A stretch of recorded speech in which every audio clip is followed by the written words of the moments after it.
Good morning, everyone. I am pleased to welcome you all to the release of TERI's discussion paper themed on Roadmap to India's 2030 Decarbonization Target. It is a very critical study which discusses the key strategies for achieving ambitious targets made at Glasgow Conference of Parties. This discussion paper is timely and relevant to make a constructive contribution on a wide range of issues, including grid integration and in the role of storage. And most importantly, it gives us a roadmap for moving forward and achieving energy security for India and also boosting its domestic manufacturing. Now, ladies and gentlemen, I welcome you once again, those who have joined in person and also those in online mode. Thank you for taking out the time to discuss this very important piece of work. I would now like to invite Mr. A.K. Saxena, Senior Director at TERI, for his opening remarks and setting the context.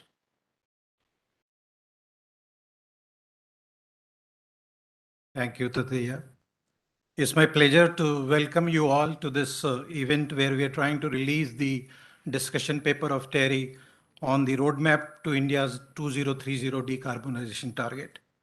Climate change and sustainable development, as we all know, are among the key concerns across the world.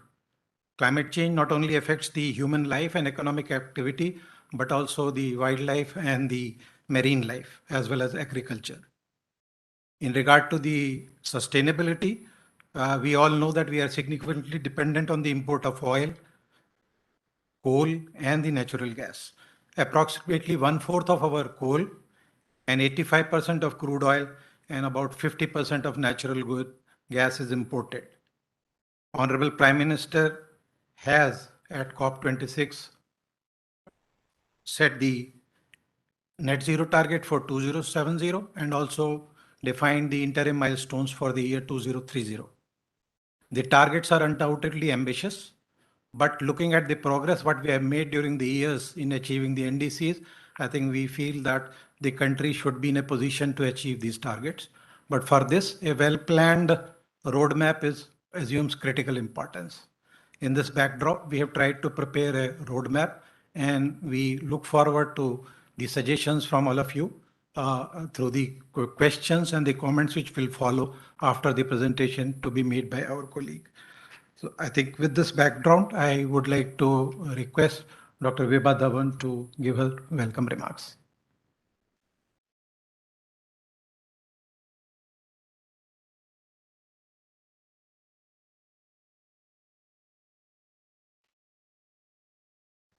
Thank you so much, Mr. Saxena, all my colleagues and all participants who have gathered here today for the release of TERI's discussion paper, Roadmap to India's 2030 Decarbonization Target. Now, India as a country and the commitments which were made by the Honorable Prime Minister at Glasgow, that clearly shows that as a country we are committed. And it is that maybe we can say that it's unfair to expect India to achieve the same targets as the developed part of the world. But I'll put it this way, that we have a huge opportunity because our infrastructure is yet to be developed. So we don't have to dismantle something and put something else. It is that we have to develop, and we have the option of growing in a green and cleaner way. The target, it's the industry, because I always say that Prime Minister could make those announcements because he has faith in the industry in this country. And before any announcements were made, we have seen the industries taking their baby steps or even mega steps that they want to be emitting less. They want to decarbonize their own industry. As citizens of this country, somewhere it was also that perhaps each one of us, even a young child, is aware that the climate is changing and we can't afford to live in the way, or rather, we can't even continue where we are today. So we have to improve our environment. So that goes without saying. So with that awareness, we also feel that we are really going to ask for ESG report of various corporates. We are going to read about it and see how environment conscious they are. And ultimately, if their business has to develop, it can be no other way but a cleaner and decarbonized way as a responsible company. So the mix of two, that one is that the companies themselves, they want to decarbonize as much as possible. That gave confidence to the decision makers, policy makers of the country. And that's how all those announcements were made by the Prime Minister.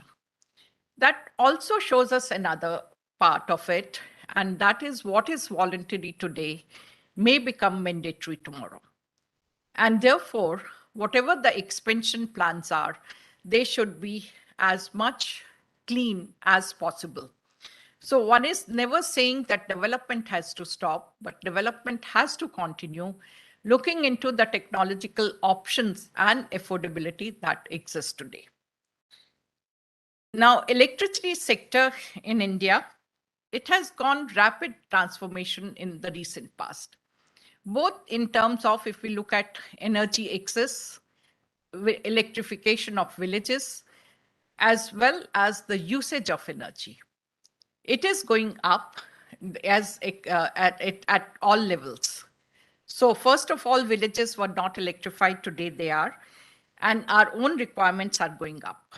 The share of renewables, because I remember 30 years back, 35 years back, we were talking about the options of solar energy. And it was confined to solar cookers and small little things. It was never, I should say, it was more like a dream. Can this solar energy be used? It can be integrated into the grids and it becomes mainstream supplier of the electricity at our homes. But today, if you go to, I should say, any part of the country, and I was quite surprised, I went to Dudhwa National Park, and on the way, it's in UP. So on the way, even a small hamlet of houses with 10 houses that also had access to solar. A small, like you have all these pan ka and snacks ka dukan, you have a similar shop selling solar panels. So that is the level of penetration today in the country. So people are able to use it. They know this is something which is more reliable. So at the village level, at the level, like you talk of airports, you talk of Kochi Airport, Delhi Airport, and proudly they say that this is all by renewables. So it is playing a major role as an energy supplier, both at the household level in rural part of the country, as well as sophisticated infrastructure of the airports. So it's the range in which it has penetrated over a year over years. And this story of renewables in India, I'll call it a huge success. Today, we are the 5th largest solar and 4th largest wind park capacity in the world, with the total capacity being over 100 gigawatts. Though the share of renewables in total energy generation is just above little 10%, more than 70% of the country's electricity is still generated by coal. That's the figure of 2020. And of course, there is a lot of discussion going on, phasing out, phasing down of coal and so on.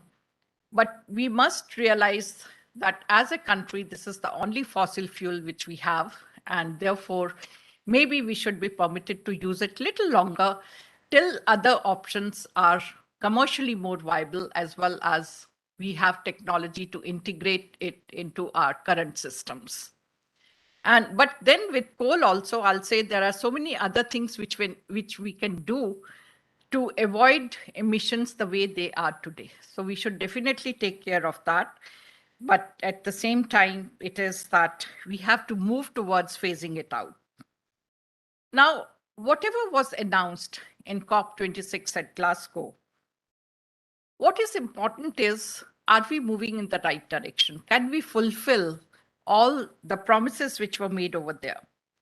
The ambitious goal of decarbonizing energy to 50% and achieving 500 gigawatts of fossil fuel free generating capacity by 2030.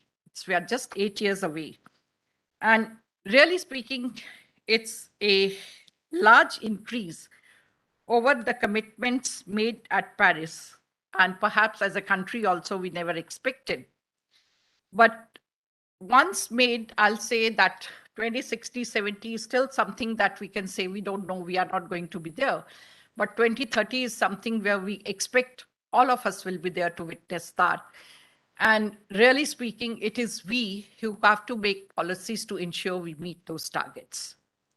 And this definitely requires systematic changes in the power sector, which represents both the largest share of Indian energy-related CO2 emissions and one of the most critical components for meeting the country's economic and developmental requirements. Technological progress has brought to the fore a growing number of technologies that can be adopted at the commercial scale. New energy storage technologies needs to be adopted and brought to India. In addition to innovative policies, which would ensure large-scale integration of renewables and stability of the grid, we need collaboration for investing in research and development of new technologies. There is a growing understanding globally on how to run power systems with stability and efficiency with higher and higher share of renewables. And India would be able to use these experiences and adopt it to handle the transition smoothly. Now, while we are talking about technologies, I always feel that technologies do exist. And many times we spend so much of time reinventing the so-called broken wheel because you are never making it a wheel on which you can start running. So over there, it is that we really need to get these technologies and work on them. We have the best brains in the world. We have the most hardworking people in the world on this planet in India. And no technology is plug and play. They need modifications. And that is the fine tuning of those technologies is an integral part. And thereafter, when you roll on any new technology, it is new. And therefore, somewhere it is also that you need people to run that technology. It's new. You need trained manpower. When you talk of technologies, any technology for that matter, and I'll again draw a parallel of our study from TERI. When we started with solar lanterns, it was not a great success. If we look at solar cookers in the past, or even today, they are not that successful. Where does the problem lies? Any piece of equipment, any technology, there are going to be glitches at all stages. Not just at the inception stage, they will fail somewhere or the other, and it can be a small fault. It can be the fuse in your solar lantern. But if there is no one to repair, will people have confidence in that technology? The answer to that is no. And therefore, you need to create, that also gives you opportunities for entrepreneurship development with new technologies. Because many times we simply say, if we phase out coal or any of the old practices, where will millions of families go who are dependent on this today? It's not so. It is that new jobs will be created. Greener jobs will be created. There are going to be many more opportunities. So while we are talking of technology transfer, there are important components like fine-tuning that technology to our usage, because what is meant for large industries in the West may not be suitable for small and medium enterprises in our country, and we are not trained. So therefore, human resource development, not just at the level of engineers and researchers, we even require a lineman who should be able to repair if there is solar integration. So we need to create that human resource at all levels as well. And then only the technology will be a success. There is always economy of scale. So first step, therefore, is feasibility of the technology And then only we should move towards how to optimize, how to bring down costs and make them economically viable. So I'm very confident that in years to come, we will be able to make this a reality. And I won't say that I'm optimistic. I'm putting it in the way we don't have an option. And therefore, we will have to move in this particular direction of energy transition and making it more towards renewables. And I'm sure this paper, which we are releasing today, will be a step forward how to do it. So my sincere thanks to all of you, the contributors of the paper who had written this, Mr. Saxena, Taruna, Mr. Ajay Shankar. And I do look forward to suggestions from all of you because that would be extremely important. We can modify it if required, or maybe bring out another publication after a couple of years based on your inputs and so on. So thank you very much once again.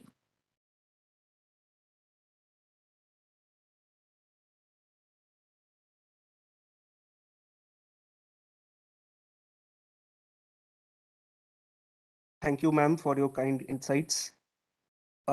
We are now joined by Honorable Minister of Power, Mr. R.K. Singh, who has given us his wishes for the release of this study.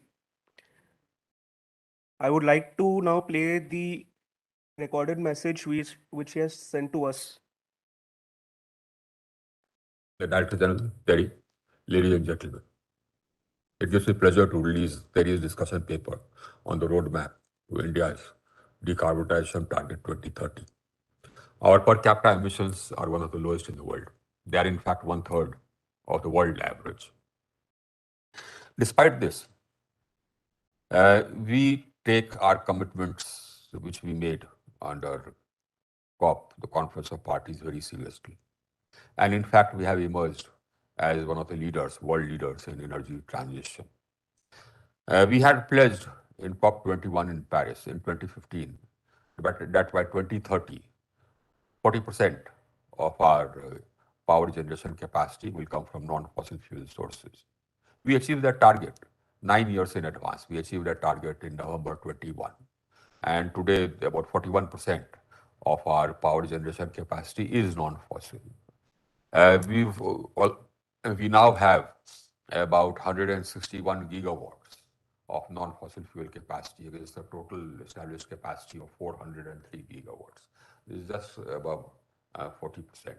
In fact, the rate of increase of non-fossil fuel capacity or renewable energy capacity in the past 5-6 years has been one of the fastest in the world. We have emerged as the most attractive destination for investment in renewables. And this fast pace of capacity addition in non-fossil fuel capacity will continue. We have, apart from this 161 gigawatts which we have installed, we already have about 52 gigawatts, in fact, of renewable energy capacity under construction.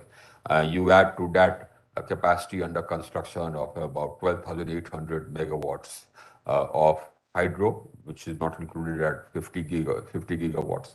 So the total non-fossil capacity under construction would also include nuclear, of which we have about 8,000 megawatts under construction. So if the total non-fossil fuel capacity under construction is in the region of about 70 gigawatts.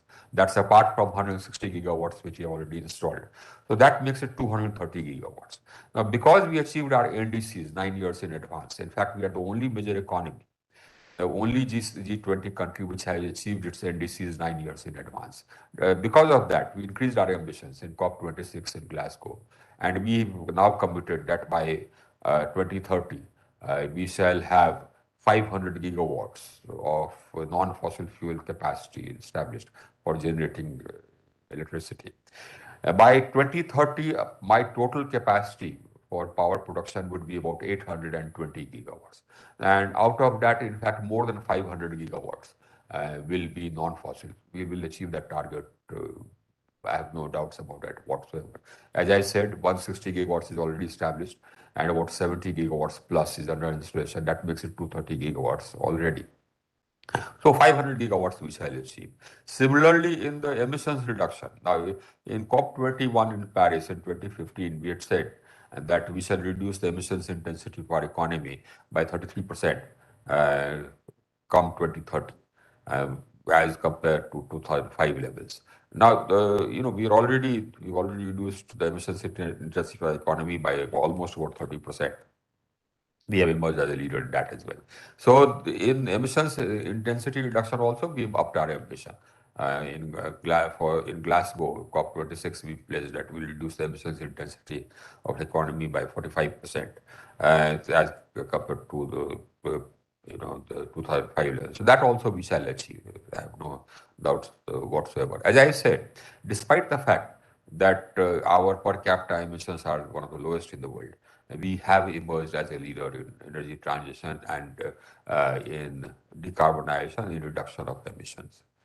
And this is not because of anything apart from our own conviction that environment is important. What is a question now, of course, which will have to be answered, is the commitment of the developed nations towards the goals which they have set for themselves. In fact, a disruption in energy supplies now seems to have shifted the discourse in the developed countries towards energy security rather than energy transition. The ruling discourse now in the developed countries is about energy security. And so the commitment of the developed countries, most of whom have per capita emissions which are, 3 times to 4 times the world average. Their commitment to energy transition is now again open to question. Insofar as the net zero targets which they've committed net zero by 2050. We've committed net zero by 2070. In fact, the net zero targets which they have committed by 2050 is also open to question, because I don't see clear pathways, any clear pathways which they would have towards net zero. Now, net zero would mean that you have to have storage, because renewable energy is intermittent. Without storage, you can't have 24/7 power supply based only on renewable energy. Now, and the cost of storage is high, and I don't see any concerted efforts on the part of the developing countries to bring down the cost of storage. We are serious about it, and therefore we've already started adding storage. And in fact, we have come out with some of the largest bids on storage. We have a bid out for 1,000 megawatt hours of storage. Our next bid will be for 2,000 megawatt hours of storage. We are trying to bring down the price of storage by adding volumes. We also we came out with a bid for manufacturing of battery storage here. We are serious. Now, my question, of course, is the developed countries that they are serious. What are they doing about making sure that renewable energy or green energy is available round the clock? I don't see any serious sort of examination of this question on the part of the developed countries. The other, of course, is the CCUS. If you want to get to net zero, CCUS is the other technology which has to be commercially proven. Now, I don't see any concerted movement towards that as well. This again is a question mark on whether the developed nations actually sincerely want to get to net zero by 2050. As far as the developing countries are concerned, including India, we have also the challenge of providing higher standards of living for our people. We have the challenge of developing our country, bringing it into the League of Developed Nations. So we shall need more time for getting to net zero, and that is only fair. And that's why we've announced net zero commitment by 2070. And that, I think, by that we should be able to achieve that, and still make sure that we develop and we bring the standards of living of our people equal to what they are in the developed world today. Thank you. I believe that these are questions which need to be investigated. I congratulate TERI for starting to examine these questions, but I would also request TERI to examine the questions which I have raised with respect to the viability of the net zero targets which have been committed by the developed countries. Thank you.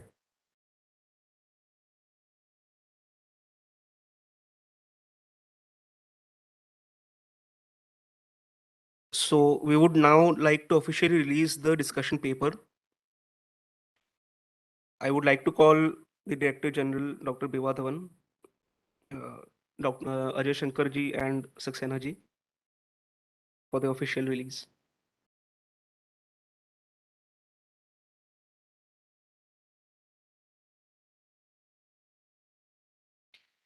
This discussion paper would be also made available online.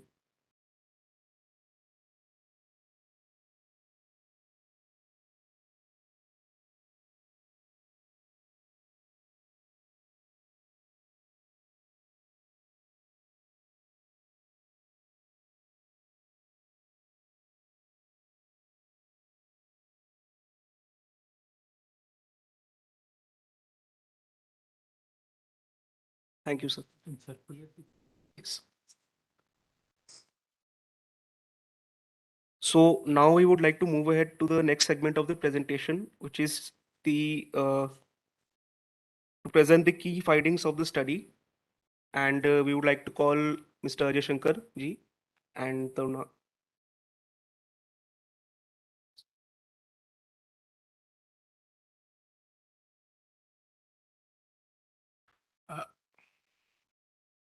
I would like to begin by thanking the minister for his kindly agreeing to address us and for all that he has said, which is a lot of food for thought for everybody who's attending the event today, as well as in the future. And we certainly will try to address the questions he has raised.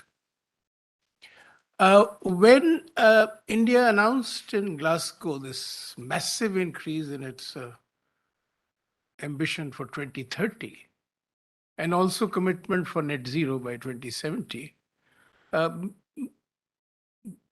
most people were taken by surprise. Nobody was really expecting this kind of gigantic increase in ambition.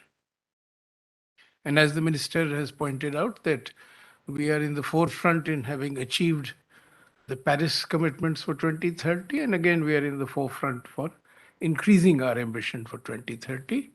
And people who are concerned with climate change are all agreed that what matters is what happens in the next few years and not what happens 20 or 25 years later or 15 years later. And therefore, what is going to happen in the next few years, the minister is right that we are clearly in the forefront globally. Now, when these massive announcements were made, the question naturally occurred that, is it doable? Can we really do this? Can we afford it? And the next question was, would business as usual give us these results, or do we need to do something more or something differently? So the idea of the paper got conceived, and then we started working on it. And we were pleasantly surprised to come to the conclusion that India can achieve these targets. It will not add to the cost of development. In fact, this may well be a lower cost or the least cost pathway. And we were also pleasantly surprised to discover that it could be done without straining government finances at all, but with a few new features which would need to come in.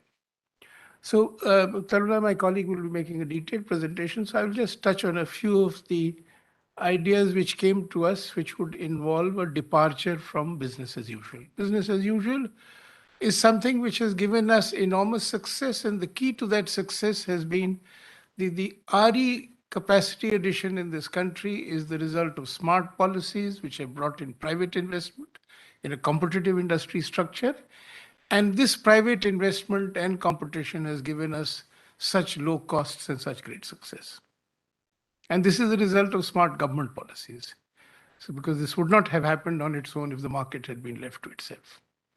So going forward, this will have to be continued. So what is the new things that occurred to us which we feel we should bring in the public domain and which should get attention and discussion? And fortunately, we find that government has already moved in these directions on its own. So it's a very positive sign of what has been happening in the last year or so.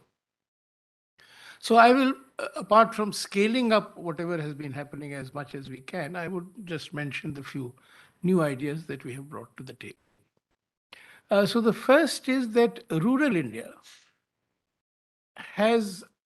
we have 6 lakh villages. In each village, In the kilowatt range, we can easily put up 1 megawatt of solar power.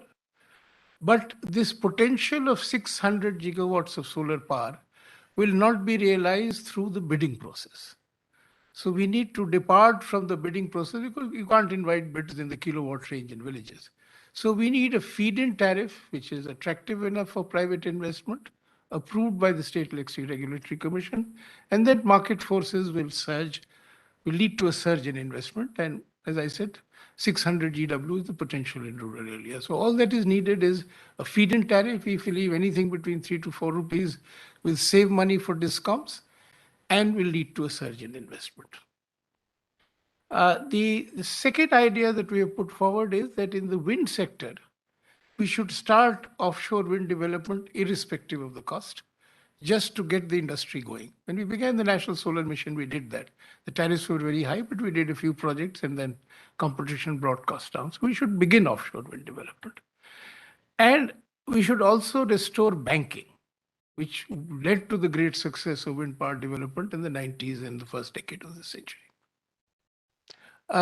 Then, as Minister has rightly pointed out, that storage is the key to decarbonization of electricity. Now, we have taken the lead. In fact, we are the pioneers now in the world in large-scale grid storage. So what we have in the paper have suggested what we think is the right hierarchy of developing storage in the country is that we go in for pump storage, proven technology. We are more or less Atmanirbhar in it and can do it. And so we identify the pump storage potential in the country and develop it fully. Then we argue that we should go in for concentrated solar thermal with storage. Now, this is a proven technology, not yet fashionable anywhere in the world. So we should be the pioneers. The advantage of this technology is that conventional steam turbine for thermal generation can be used for generating electricity, which is stored using solar energy through mirrors, which concentrate the heat in molten salt. The technology is mature, but not popular in the world. We should become the pioneers there. One other idea which is new and which I think is very important, the minister referred to energy security. We will get energy security and price stability if we succeed in becoming a globally competitive manufacturing hub of all that goes into non-fossil fuel electricity.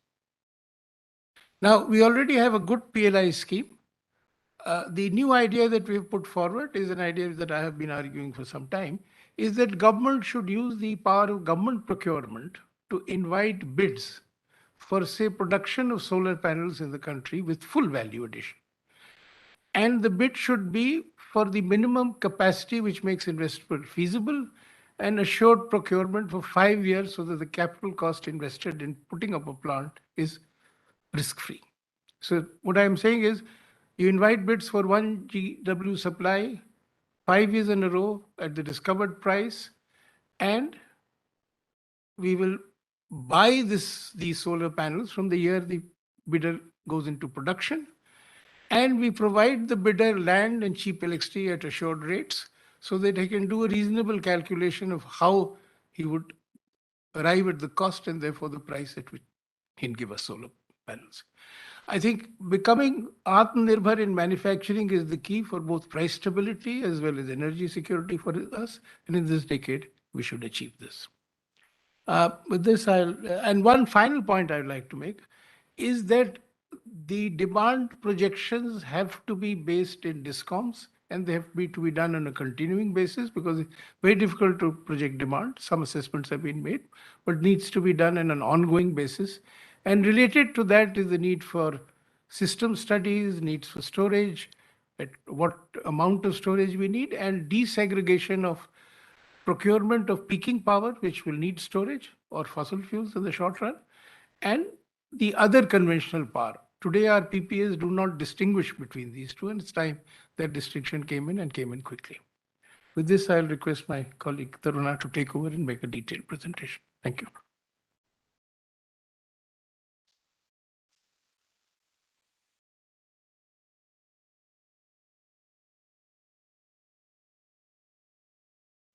Thank you, Ajay Shankar ji.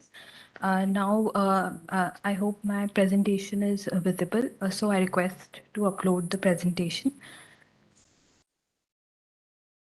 Thank you. So now I present the key findings of our study. Okay. Now we present the key findings of our study. As we had initially pointed out that we looked at the ambitious targets announced at Glasgow by our Honorable Prime Minister. And these targets were strengthened targets for 2030 in increasing the non-fossil fuel power capacity to 500 gigawatts and also meeting 50% of its energy from renewable energy by 2030. These targets were called Panchamrits or the nectar elements.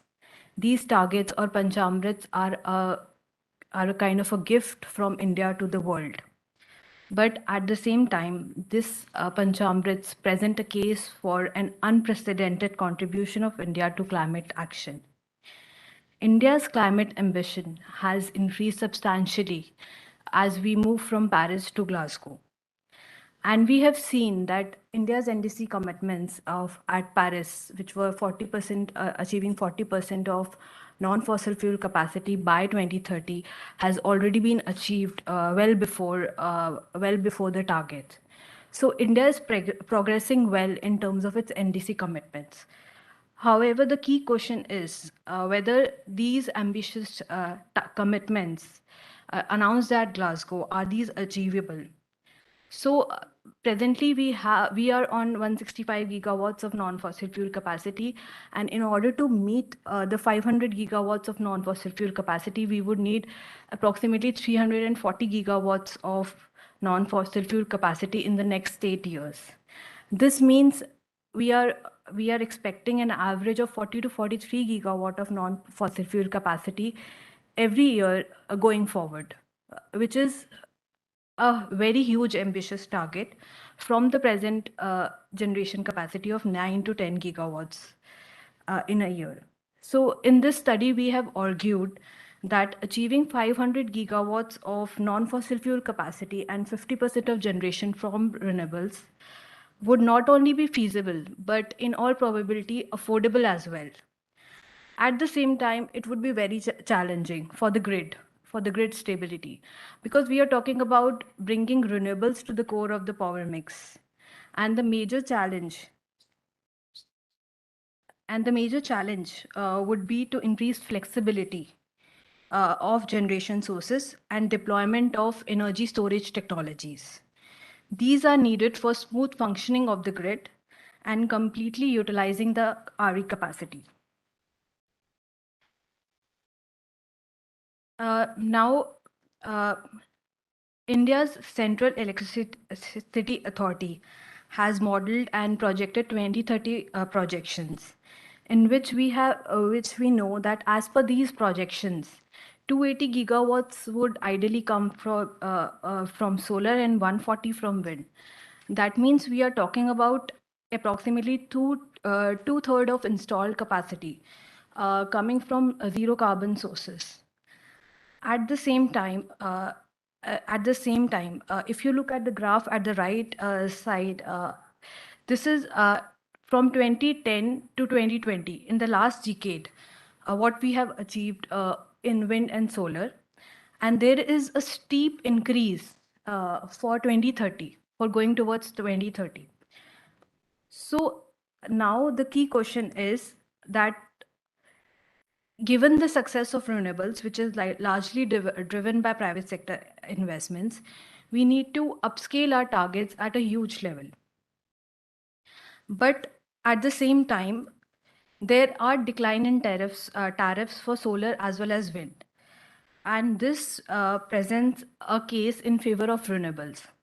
And for India, it is the first time there is a fortunate convergence between what is the least cost option of growing electricity needs and what is needed to decarbonize the electricity system.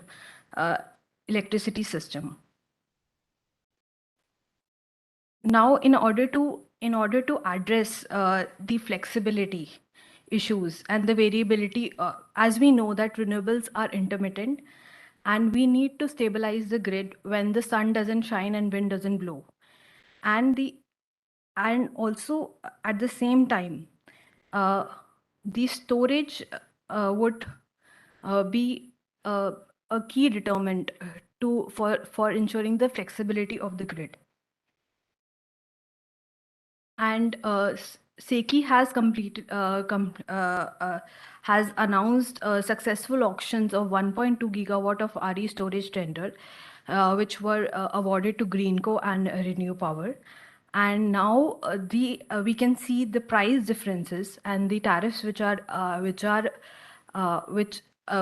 awarded are clearly cheaper, or they are comparable to thermal power plant tariffs.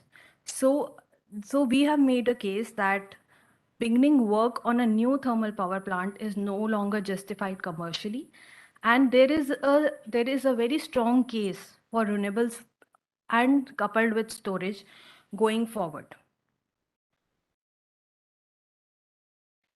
Now, in order to achieve India's 2030 targets, we have recommendations. We have determined the key enablers, what is needed for India to achieve the 2030 targets. Now, in case of solar, we have two strategies. We have devised two strategies. One is double the rate of development of grid-scale solar projects. We already know that we are progressing well in case of grid-scale solar projects. And given the rate at which we are moving right now, if we double this rate, we would be progressing well in this direction. The second strategy we have adopted is introduce feed-in tariff in kilowatt range for the decentralized generation. Because this feed-in tariff for the decentralized generation would be helpful for the agriculture sector, as well as it would provide a kind of another fulcrum, building another fulcrum of achieving targets in a decentralized mode. But and introducing the feed-in tariffs in the range of 3 to 4 rupees would trigger large-scale private investments and also save money for discoms, because here we are talking about that there would be no investments for transmission for the discoms, as well as it would help in building new business models. It would help create job creation, increase farmer incomes, and also expand the solar power generation from the agriculture sector and the other allied sectors. So in a way, what we are doing is we are achieving our targets, and at the same time we are reducing the cost of the burden of discoms, because one of the major challenges we are facing today is financial health of discoms, which is a very core challenge to achieving our targets. So here, when we are going for the decentralized mode, we are in a way reducing the burden on discoms. And assuming that there is a potential of 1 megawatt in 1 villages, we assume that there are 6 lakh villages in India, and there is a clear potential of 600 gigawatts for Indian villages. So even if we achieve a percentage of this target, we would be well ahead in achieving our targets. Then for the wind sector, we want that momentum in the wind sector should be brought back, because wind sector has established itself in India, and the momentum for the wind sector needs to be introduced, needs to come back by reintroducing banking, because banking had provided a lot of industries an option to bank their power and also to save their money. And then repowering the old sites because the initial level of deployments which were there at the good resource sites, they were less than 1 megawatt wind turbines which were installed and at 80-meter hub height. But if we replace them, because we know that technology has grown and there are turbines which are of the capacity 3.6 to 4 gigawatts now. So if we replace the old turbines at good sites, there is an immense potential to repower our old sites with modernized technologies. Then the third point is commencing offshore wind development.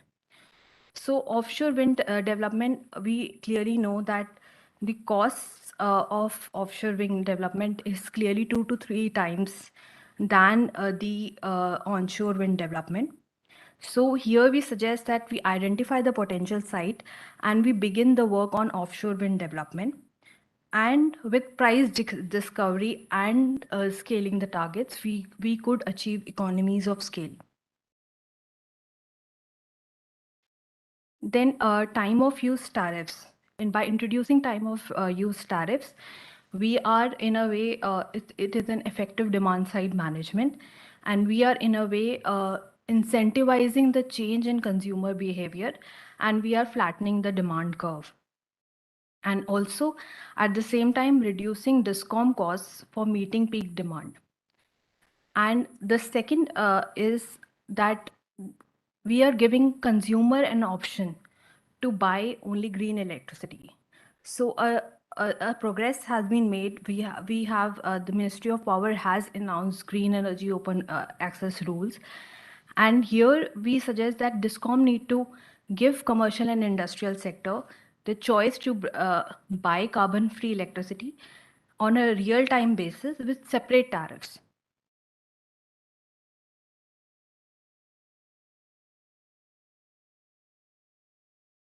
And the next is implementing the grid level storage.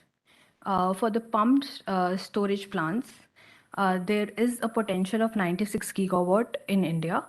This is a mature technology, and 3.3 gigawatt has already been developed. Now here we suggest that we need to identify those potential sites and carry out pre-feasibility studies completed by state agencies. So once we develop and we depend on storage plants, we can substantially increase our storage options.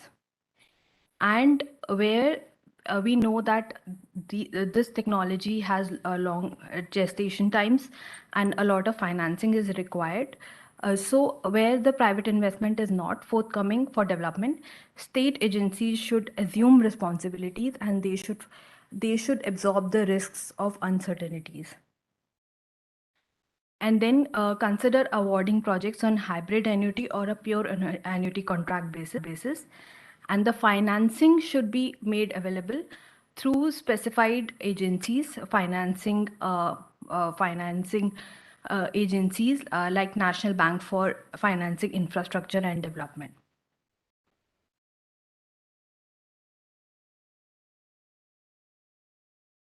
Now, how we have divided this storage options is in the order of priority.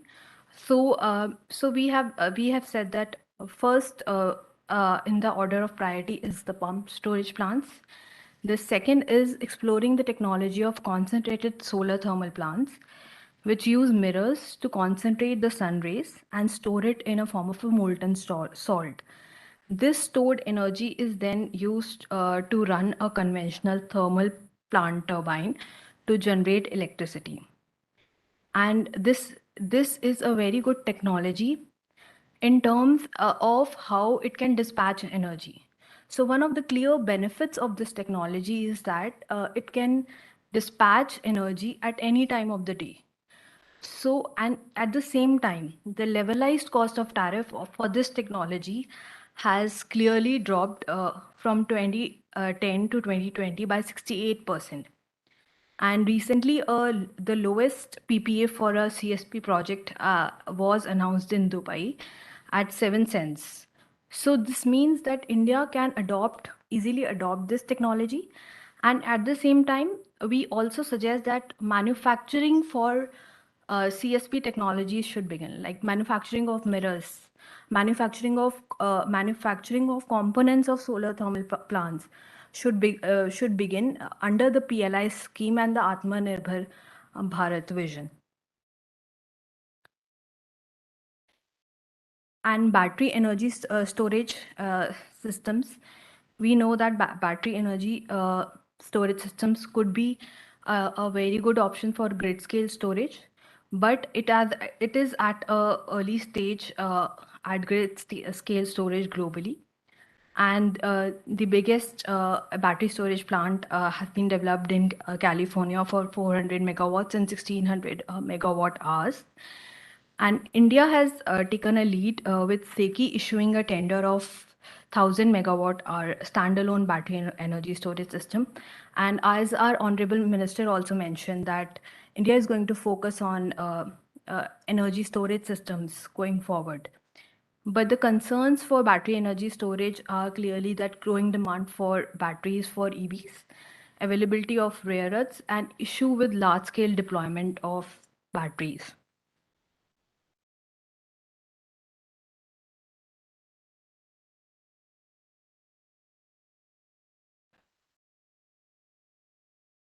Now,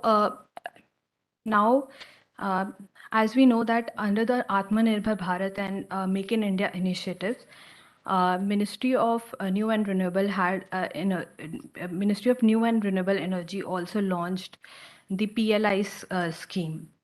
So here we suggest that we expand the PLI scheme, and it currently supports the support solar modules, solar cells, and advanced chemistry battery cells. So we suggest that the PLI scheme should be extended to cover the full value chain of solar panels, pump storage turbines, mirrors for solar thermal plants, and then green hydrogen. And then use this, how this PLI scheme would be implemented. We use the government procurement bids for solar panel manufacturing in India. So we invite successive bids for the manufacturing. So for example, for supply of 1 gigawatt annually for 5 years from a prospective date when a new plant would begin production. So we invite government procure bids for 5 years, and we do bidding. And if L1 bidder would commence the production, and even if the price of the bidder is more than the imported solar panel price, the project should be awarded, because what would happen is it would create a domestic manufacturing industry within India. And then with the scale of targets, and with time, we would create a domestic industry within India. And the tender should offer the land in the manufacturing hub, cheap electricity, quality infrastructure, and duty-free imports and of machinery and spares.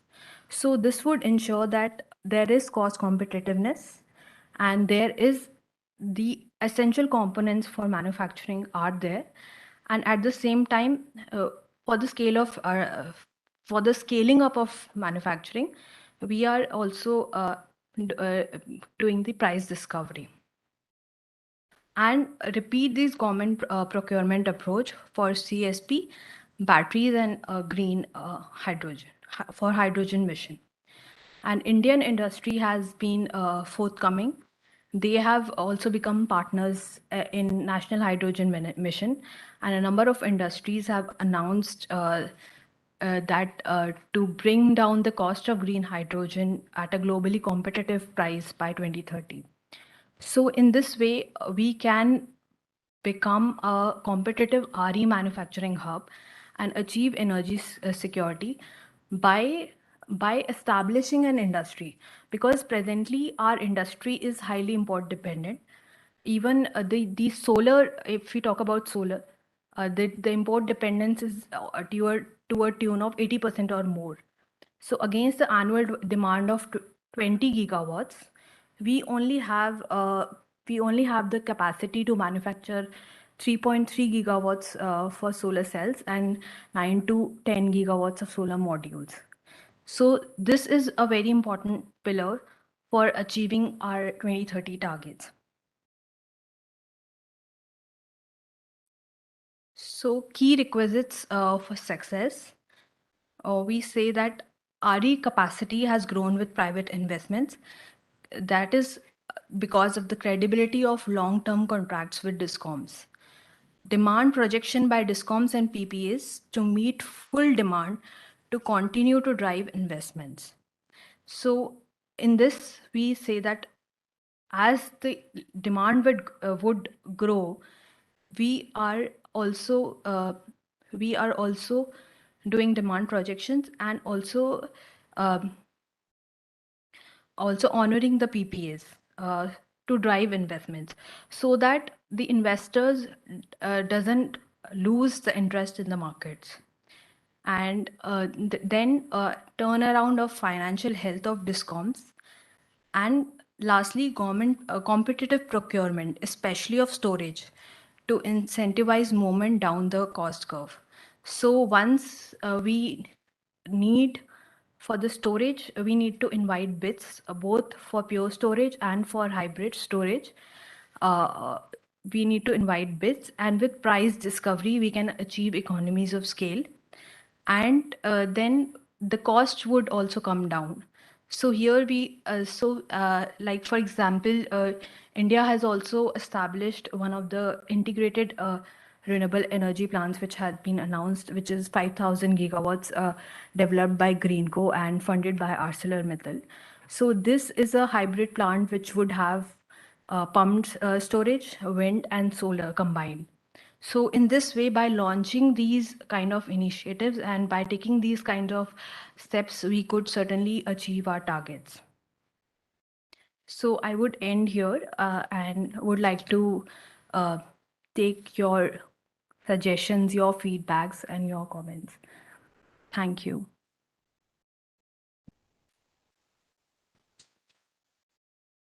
Thank you, Taruna. Thank you so much. Now we open the session for questions and comments. So I think on any of the aspects, whichever you want to comment upon, most welcome. Take a few minutes, comments and observations are welcome.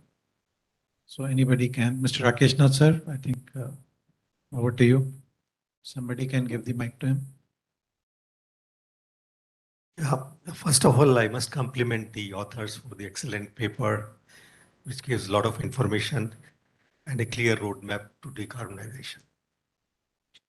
Few points, 3 points I want to give. One thing is that the electricity regulators should ensure a 5-year rolling resource adequacy plan by the distribution companies, which will clearly for the desired level of decarbonization. Today, the decarbonization we are measuring by RPO. So it may be in the beginning could be what the desired RPO for next 5 years. What is the plan which will clearly gives how much solar, how much wind, how much storage each distribution company requires. And that should be ensured by the regulators. I'm happy that the CRC have already included this in the electricity grid code,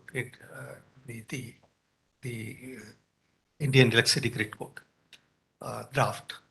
The second, as rightly pointed out, is the development of the distributed renewable, without which we can't, as rightly said by Mr. Ajay Shankar, we can't achieve the national targets without going with distributed RE in a big way. In the rural area, I think one thing which we have to ensure the entrepreneur, because these are small entrepreneurs, metering, billing and payment. The utility and the government, state governments will have to ensure that they have to give first priority for payment to these small entrepreneurs, because that is a big issue. A large company can withstand default for a few months, but not a small entrepreneur in the village who is putting kilowatt or small 1 megawatt plant. And that should be possible because the distribution company will be saving 2 rupees, at least 2 rupees per unit for that distributed generation in the rural areas. And then C&I sector. C&I, a lot of scope for decarbonization. And that, I think the captive route is only which is viable, because in the open access, it is not viable at all with the existing open access charges. And I'm happy that a lot of companies, entrepreneurs are coming. They are setting up large renewable plants for supplying to C&I. A lot of investment is coming from outside India also in this sector. And third is the, as rightly pointed out in the paper, is the storage development. And I feel if, there are 3 ways it can be done. DISCOMs for lining up the capacity for meeting their peak and variation in demand, load dispatch center for ancillary services, and then C&I. And I think the investment cannot come through the market, because market is not so mature at the moment. So capacity, large percentage of capacity has to be tied up through long-term PPA. And I think a few projects through in the UMPP mode by government initiative, I think will help. Thank you. Thank you, sir. Thank you so much. Anybody, I think Dr. Tripathi from Eminari.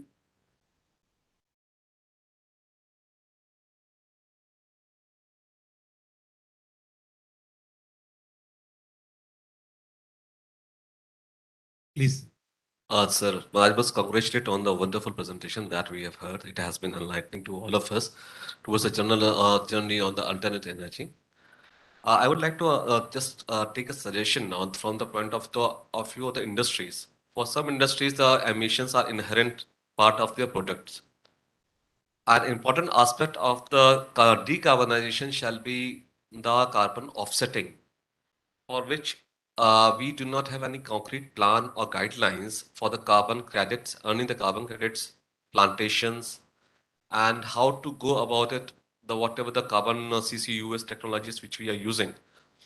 But however, ultimately we will have to offset certain portion of the carbon, what emissions we are doing. So we would like to have some concrete plan on that, sir.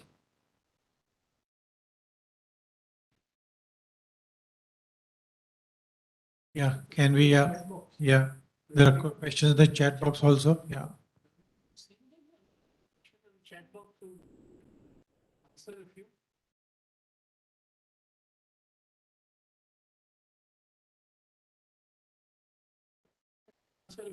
Yeah.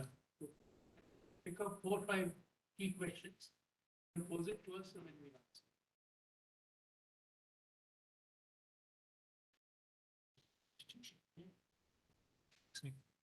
I have seen a couple, so I'll respond to a couple and while you collect the others. One question is about this feed-in tariff and payment risk, etc. In the paper, what we are suggesting is, and presentation what we are suggesting is that a feed-in tariff is approved by the SERC for purchase in rural areas at a kilowatt range. The DISCOM indicates the points at which it can accept solar power, and on a first come first serve basis, and the maximum capacity that can be absorbed at that point. So there is no risk for the investor, whether he's a farmer or the farmer has leased out his land and some other service provider has come in, because the electricity will be taken on a standard PPA on a first come first serve basis, subject to technical capacity by the DISCOM. Now the other question is, will the DISCOM pay this kilowatt range producer of solar panel regularly? The DISCOM should pay, because the DISCOM saves money, because the cost of delivery in rural areas is about 6, 7, 8 rupees. Here they are getting electricity at about less than the unit. So it's if DISCOMs gain financial.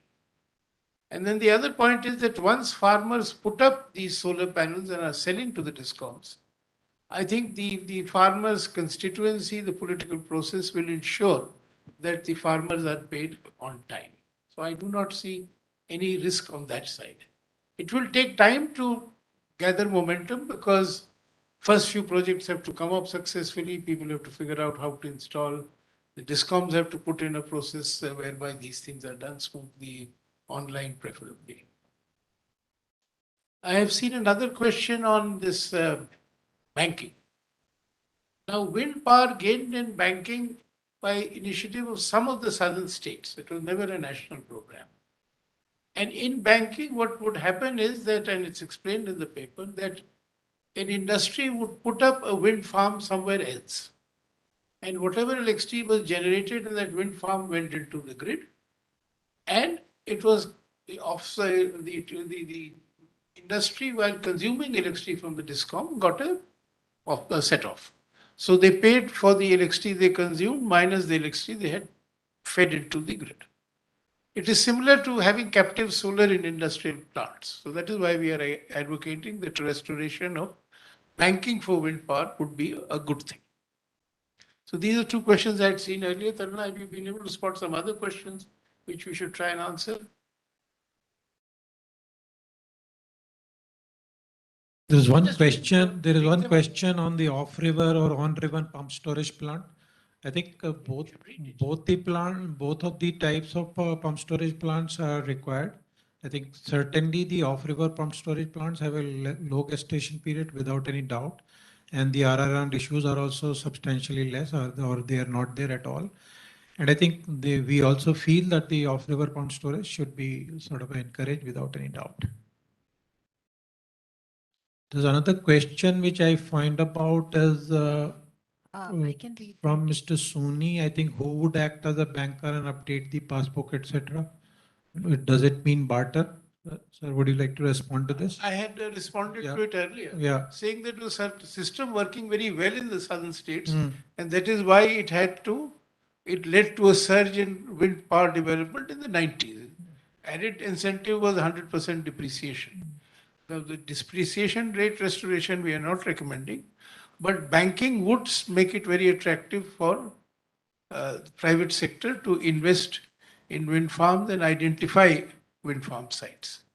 The difficulty with the bidding process for wind farms is that the bidder has to be able to identify sufficient land and put it together. So this will supplement what is being done through the bid process.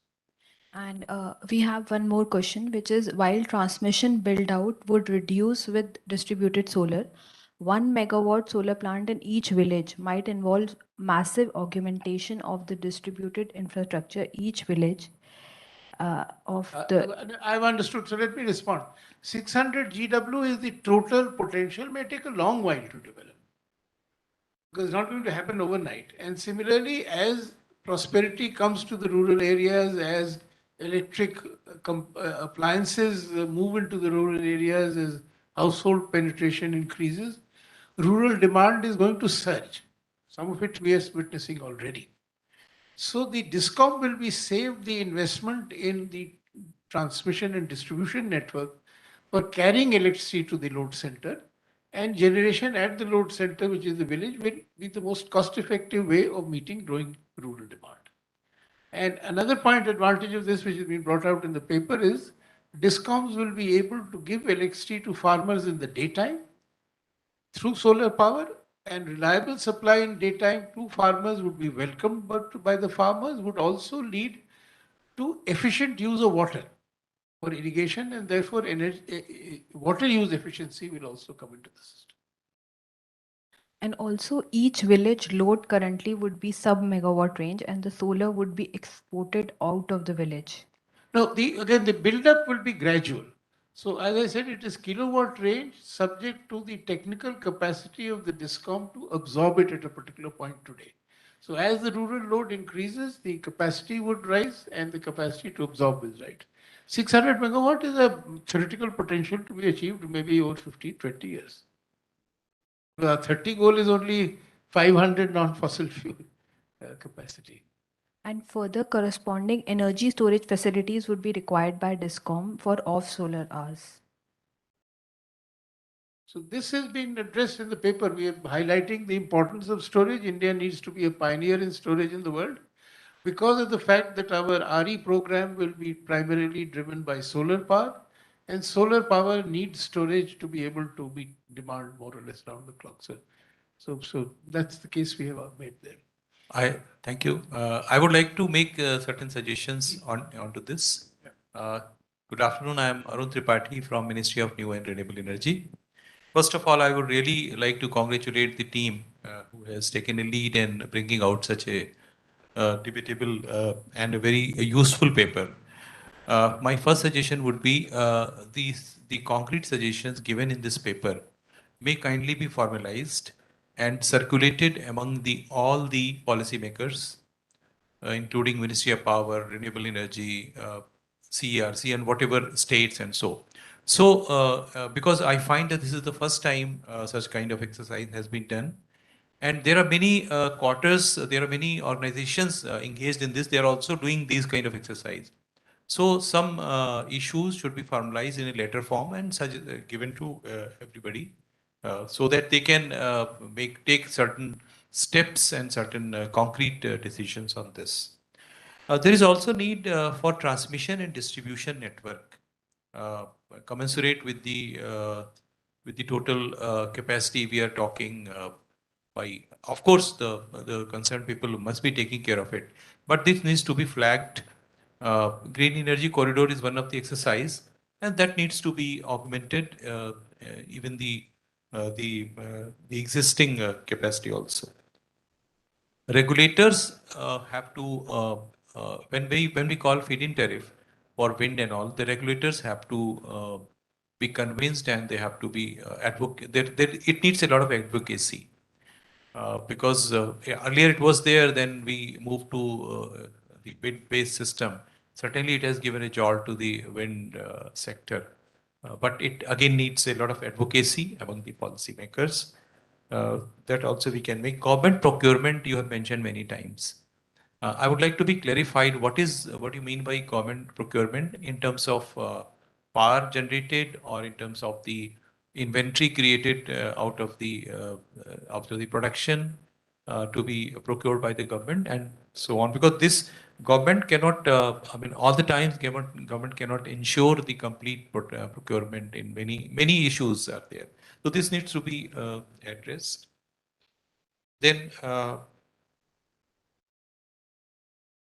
the open access, because this all will give a lot of chance and a lot of good opportunity for the open access. Normally, the policy is there, but it is not encouraged in the system.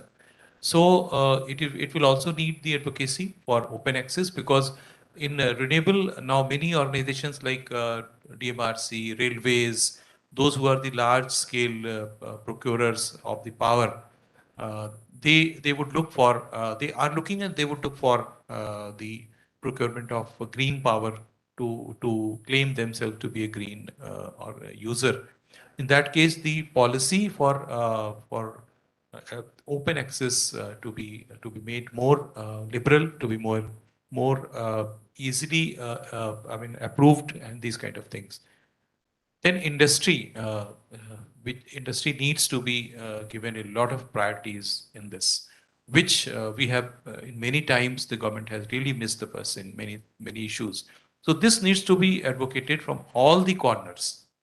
And I would suggest that you kindly make a presentation. I'll try to arrange it in our ministry if possible. Then among all the policymakers who are there to flag few of the issues. Thank you so much, sir. Be glad to come and make a presentation in the ministry if you could organize that. Because these are complex issues. So the more we talk about them and discuss them, clarity emerges. My name is Anjana Das, and I am working with IRADE. So my question is regarding Atmanirbhar Bharat. India is planning to domestically manufacture like solar panel, battery storage, and electrolyzer, and so on. Recently, and it needs a lot of different minerals, lithium, iridium, nickel, cobalt, etc.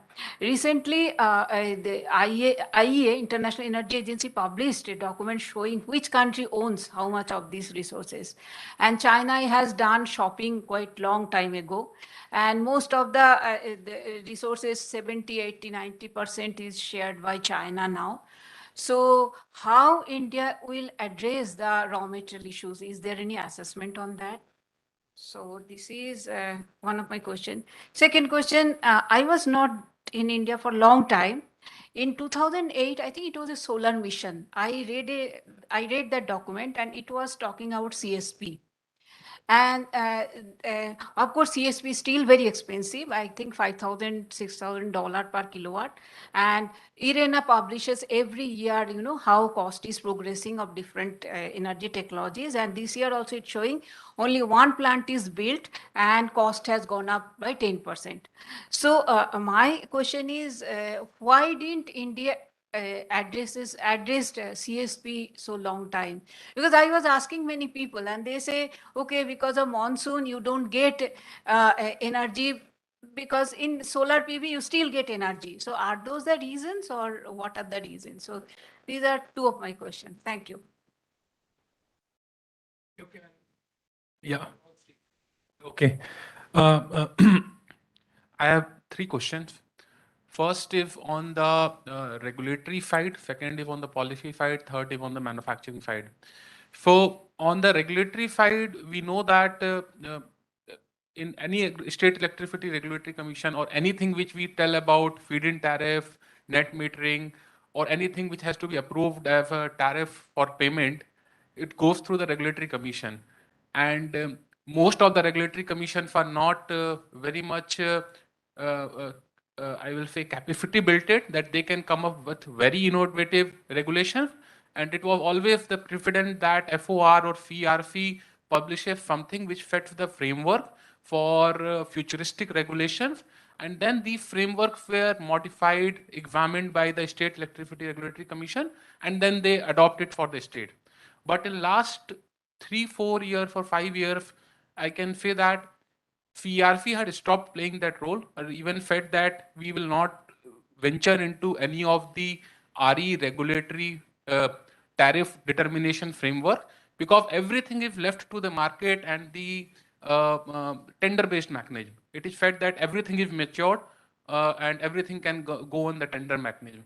So which have resulted into all the things which can come up if there was some regulatory framework even exist, and people have some options to come up with these suggestions to be implemented. So what if the strategy for in this regard, on regulatory regard?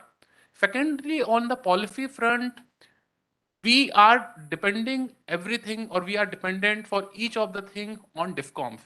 For large scale solar, for large scale wind, even for the suggestion which is given for 1 megawatt, DISCOM is the one who should be making the payment.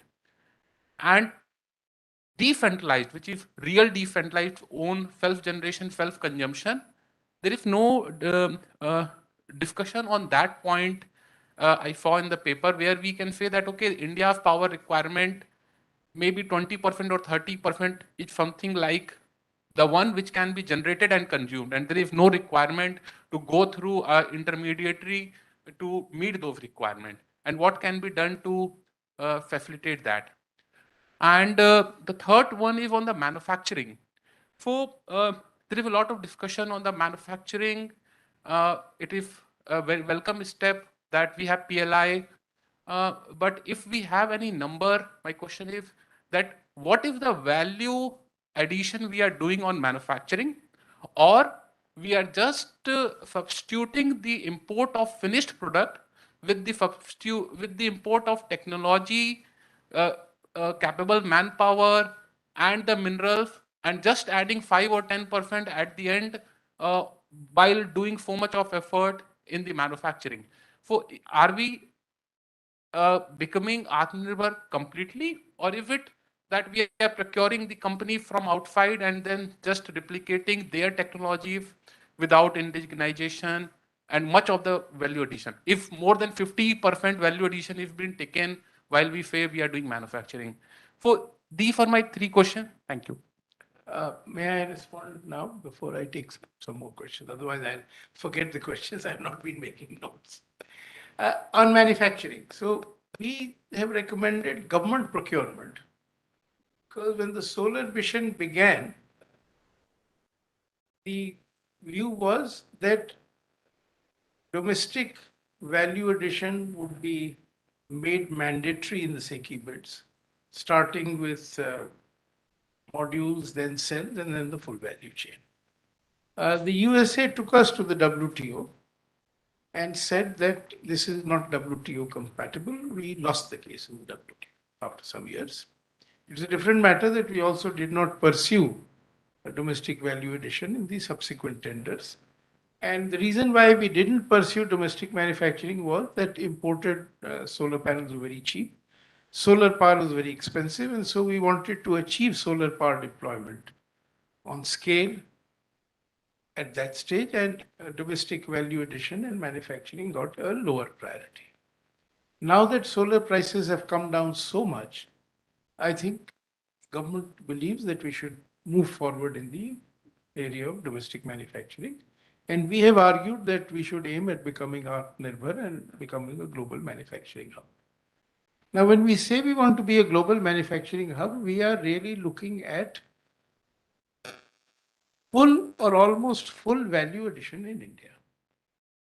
So the government procurement bids that we have recommended, the bid condition has to be for solar panel, a full value addition, because there is nothing that goes into a solar panel beyond some chemicals, etc., which may come from overseas. So we put together a value addition requirement in the government procurement bid itself. So anybody who bids will set up a plant, take his investment decision, take the cost of cheap electricity and other factors in India, and give us a bid. And we will buy 5 years of his production at whatever is the L1 price, even if it is higher than the imported panel price. And we are buying panels, not electricity. So then we repeat what we did in the solar mission. The repetitive bids for procurement of electricity will be replaced by repetitive bids for the procurement of government panels. Now, we've argued for government procurement because under WTO, government procurement is exempt from the WTO obligations. India, when it signed the WTO, was skillful enough and forward-looking enough to exclude government procurement from WTO commitments of equal treatment. Now, 1 gigawatt per year is about 5,000 in 5 years. Now, that can be absorbed by government and its agencies. If you look at the railways, they want to be net zero by whatever 2030.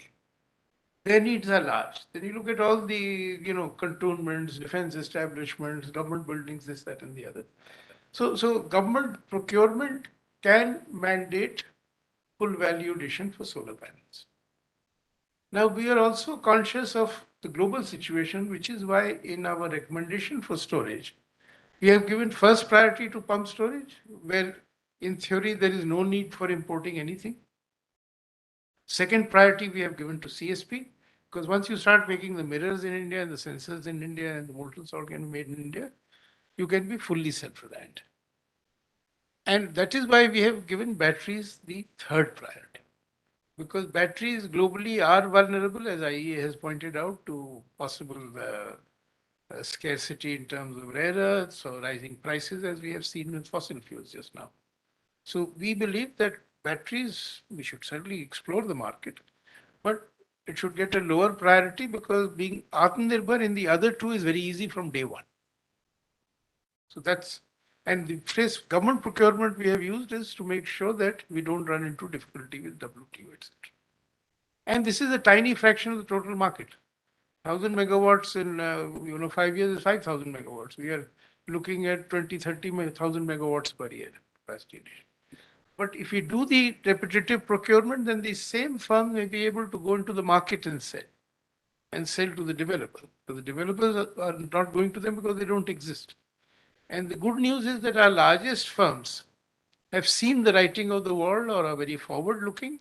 So they've all announced major programs of huge investments for the green economy, or green energy. So making full value addition on solar panels would be a good first step. In fact, according to me, it's a better first step than green hydrogen. Similarly, making the mirrors for CSP is a good first step. But all this will happen only if government policy drives and creates demand. Because nobody will invest in a production plant unless he sees some demand in the market and some return from that market. And the reason why CSP in India didn't move was that the first round, the bid was invited for CSP and one project was awarded. But thereafter, the prices of solar power started declining so rapidly that CSP did not make commercial sense for India. Even today, I would say CSP with storage makes commercial sense for India. CSP without storage competing with solar and wind does not make sense because it will not compete with solar and wind when the wind blows or the sun shines.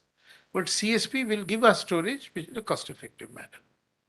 And if you look at the market situation today, when you get peak demand, summer heat or something, then that peak demand has to be ideally met by gas, which is very expensive today.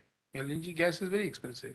So all the storage technologies which we have indicated, the price of peaking power, the cost of peaking power, will be comparable to fossil fuel-based peaking power. Because if there is thermal power capacity to be used only for seasonal peaks or for daily peaks, then the fixed costs become very high. And therefore, we believe that renewable energy plus storage is actually cost competitive vis-a-vis fossil fuels for meeting only peaking needs. I mean, we are seeing that in the Bhavana plant in Delhi. So that I hope answers all your questions.